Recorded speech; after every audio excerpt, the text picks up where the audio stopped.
ਦੁਨੀਆ ਦੀ super power America ਦੀ ਰਾਜਧਾਨੀ ਦੀ ਜੇ ਗੱਲ ਕਰਦੇ ਜਾਈਏ, ਇੰਨਾ ਜ਼ਿਆਦਾ ਉੱਥੇ ਮਰਡਰ ਵਧੇ ਹੋ ਆ, ਕ੍ਰਾਈਮ ਵਧਿਆ ਆ, ਚੋਰੀਆਂ ਵਧੀਆਂ ਆ, ਤੁਹਾਡੇ ਲਈ ਯਕੀਨ ਕਰਨਾ ਬੜਾ ਔਖਾ ਹੋਊਗਾ।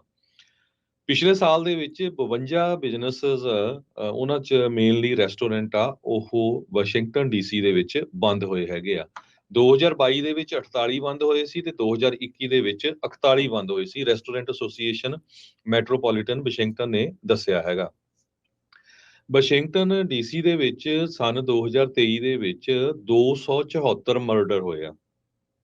ਕਹਿੰਦੇ ਸਭ ਤੋਂ ਹਾਈਐਸਟ ਆ। ਜਿਹੜੀਆਂ ਰੋਬਰੀਜ਼ ਆ 67% ਵਧੀਆਂ ਹੈਗੀਆਂ। 23% ਜਿਹੜੇ ਥੈਫਟ ਆ, ਕਾਰਾਂ ਦੇ ਚੋਰੀ ਆ, ਉਹ ਵਧੀ ਹੈਗੀ ਆ। ਸੋ ਇਦਾਂ ਦੀ ਜਿਹੜੀ ਸਿਚੁਏਸ਼ਨ ਆ, ਉਹ ਵਾਸ਼ਿੰਗਟਨ ਡੀਸੀ ਦੇ ਵਿੱਚ ਜਿਹੜੀ ਸਾਡੀ ਰਾਜਧਾਨੀ ਆ ਅਮਰੀਕਾ ਦੀ, ਉੱਥੇ ਬਣੀ ਹੋਈ ਆ। ਤੇ ਲੋਕ ਜੋ ਬਿਜ਼ਨਸ ਕਰ ਨਹੀਂ ਸਕਦੇ, ਕਹਿੰਦੇ ਵੀ ਇੰਨਾ ਕ੍ਰਾਈਮ ਵਧਿਆ ਤੇ ਸਾਡੇ ਲਈ ਕੋਈ ਇਹ ਪ੍ਰੋਫਿਟੇਬਲ ਨਹੀਂ। ਚੋਰੀਆਂ, ਜਿਹੜੀਆਂ ਬ੍ਰੇਕ-ਇਨਸ, ਮਰਡਰ, ਤੇ ਇਹ ਸਾਰੇ ਕਾਸੇ ਨੂੰ ਦੇਖਦੇ ਹੋਏ ਹੁਣ ਵਾਸ਼ਿੰਗਟਨ ਦੀ ਜਿਹੜੀ ਪੁਲਿਸ ਆ, ਉਹ ਪਤਾ ਨਹੀਂ ਕੀ ਸੋਚ ਰਹੀ ਆ। ਪਰ ਇਹਦਾ ਜਿਹੜਾ ਮੈਸੇਜ ਆ ਦੁਨੀਆ ਦੇ ਉੱਤੇ ਕਿੱਦਾਂ ਦਾ ਜਾ ਰਿਹਾ, ਇਹ ਤੁਸੀਂ ਖੁਦ ਸੋਚ ਸਕਦੇ ਹੋ। ਜੀ। USDA US department of agriculture ਆ, ਉਹਨਾਂ ਨੇ ਕਿਹਾ ਵੀ ਇੱਕ ਜਿਹੜਾ ਸਮਰ ਫੂਡ ਬੈਨੀਫਿਟ ਪ੍ਰੋਗਰਾਮ ਦੇ ਤਹਿਤ ਤਕਰੀਬਨ 21 ਮਿਲੀਅਨ ਜਿਹੜੇ ਨਿਆਣੇ ਆ, ਉਹਨਾਂ ਨੂੰ ਲਾਭ ਬੈਨੀਫਿਟ ਜਿਹੜਾ ਉਹ ਮਿਲ ਸਕਦਾ ਆ। ਇੱਕ ਨਵਾਂ ਪ੍ਰੋਗਰਾਮ 2024 ਦੇ ਵਿੱਚ ਇਹ ਚਾਲੂ ਜਿਹੜਾ ਉਹ ਕਰ ਰਹੇ ਆ।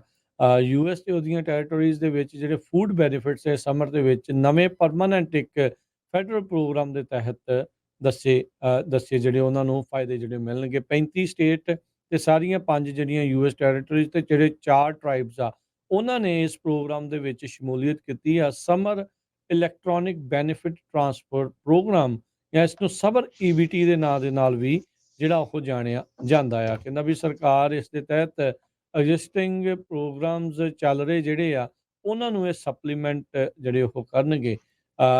ਐਗਰੀਕਲਚਰ ਦੇ ਜਿਹੜੇ ਸਕੱਤਰ ਨੇ ਟੌਮ ਵਿਲਸੈਕ, ਉਹਨਾਂ ਨੇ ਕਿਹਾ ਵੀ ਕੋਈ ਵੀ ਨਿਆਣਾ ਇਸ ਮੁਲਕ ਦੇ ਵਿੱਚ ਭੁੱਖਾ ਜਿਹੜਾ ਆ ਉਹ ਨਹੀਂ ਰਹਿਣਾ ਚਾਹੀਦਾ। ਤੇ ਕਹਿੰਦੇ ਇਸੇ ਲਈ ਜਦੋਂ ਸਮਰ ਦੇ ਵਿੱਚ ਛੁੱਟੀਆਂ ਵੀ ਹੁੰਦੀਆਂ ਆ, ਵੀ ਉਦੋਂ ਇਸ ਤਰੀਕੇ ਦੇ ਨਾਲ ਨਿਆਣਿਆਂ ਨੂੰ ਭੋਜਨ ਜਿਹੜਾ ਉਹ ਮਿਲਣਾ ਚਾਹੀਦਾ ਆ। ਪਹਿਲੀ ਵਾਰੀ ਇਹ ਪ੍ਰੋਗਰਾਮ ਦਸੰਬਰ 2022 ਦੇ ਵਿੱਚ ਚਾਲੂ ਕੀਤਾ ਗਿਆ ਸੀ। ਕਾਂਗਰਸ ਨੇ ਸਮਰ EBT ਪ੍ਰੋਗਰਾਮ ਨੂੰ ਹੁਣ 2024 ਦੇ ਵਿੱਚ ਪਰਮਾਨੈਂਟ ਜਿਹੜਾ ਉਹ ਕਰ ਦਿੱਤਾ। ਕਹਿੰਦੇ ਵੀ ਕਈ ਸਾਲਾਂ ਦੀ ਟੈਸਟਿੰਗ ਤੋਂ ਬਾਅਦ ਦੇ ਵਿੱਚ ਇਹ ਜਿਹੜਾ ਉਹ ਦੇਖਿਆ ਗਿਆ ਆ। ਜਿਹੜੀਆਂ ਸਟੇਟਸ ਨੇ ਇਸ ਵਾਰ ਆਪਟ ਨਹੀਂ ਕੀਤਾ, ਉਹਨਾਂ ਨੂੰ ਅਗਲੇ ਸਾਲ 2025 ਦੇ ਵਿੱਚ ਦੁਬਾਰਾ ਚੁਣਨ ਦਾ ਵੀ ਜਿਹੜਾ ਉਹ ਮੌਕਾ ਮਿਲੇਗਾ। ਤੇ ਕਹਿੰਦੇ ਵੀ ਕਿਹੜੇ ਐਲੀਜੀਬਲ ਹੋਣਗੇ ਲੋਕ ਜਿਹੜੇ ਸਮਰ EBT ਦੇ ਲਈ। ਜਿਹੜੇ ਪਰਿਵਾਰ ਬੱਚਿਆਂ ਵਾਲੇ ਐਲੀਜੀਬਲ ਹੈਗੇ ਨੇ ਫ੍ਰੀ ਤੇ ਰਿਡਿਊਸਡ ਪ੍ਰਾਈਸ ਲੰਚਸ ਦੇ ਲਈ।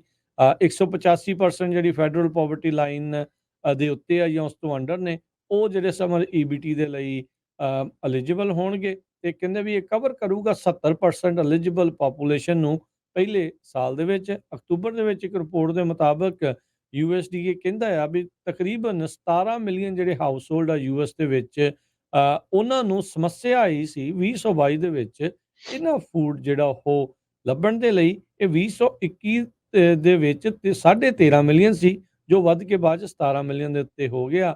ਕਿਉਂਕਿ ਜਿਹੜਾ federal food aid programme pandemic ਵਾਲਾ ਸੀ, ਇਵੈਂਚੁਅਲੀ ਜਿਹੜੇ ਉਹ ਬੰਦ ਹੋ ਰਹੇ ਸੀ। ਸੋ $40 ਪ੍ਰਤੀ ਮਹੀਨਾ ਨਿਆਣਿਆਂ ਦੇ ਲਈ ਸਮਰ ਦੇ ਵਿੱਚ ਐਲੀਜੀਬਲ ਪਰਿਵਾਰਸ ਨੂੰ ਜਿਹੜਾ ਉਹ ਮਿਲ ਸਕਦਾ ਆ। ਤੇ ਮੈਕਸਿਮਮ ਜਿਹੜਾ ਟੋਟਲ ਹੈ $120 ਪਰ ਨਿਆਣੇ ਦੇ ਹਿਸਾਬ ਦੇ ਨਾਲ। EBT ਕਾਰਡ ਦੇ ਵਿੱਚ ਕਹਿੰਦੇ ਵੀ ਮਨੀ ਲੋਡ ਕੀਤੀ ਜਾਊਗੀ। ਕਹਿੰਦੇ ਵੀ ਉਹਨਾਂ ਸਟੋਰਾਂ ਦੇ ਉੱਤੇ ਜਿੱਥੇ ਸਨੈਪ ਪ੍ਰੋਗਰਾਮ ਚੱਲਦਾ ਹੈ, ਉੱਥੇ ਇਸ ਦੇ ਵਿੱਚ ਤੁਸੀਂ ਵਰਤ ਸਕਦੇ ਆ। ਤੇ ਕਹਿੰਦੇ 2.5 ਬਿਲੀਅਨ ਡਾਲਰ ਦੇ ਜਿਹੜੇ ਗਰੋਸਰੀ ਬੈਨੀਫਿਟਸ ਆ, ਉਹ 2024 ਦੇ ਵਿੱਚ USDA ਇਹਨਾਂ ਲੋਕਾਂ ਨੂੰ ਦੇਣ ਜਾ ਰਿਹਾ।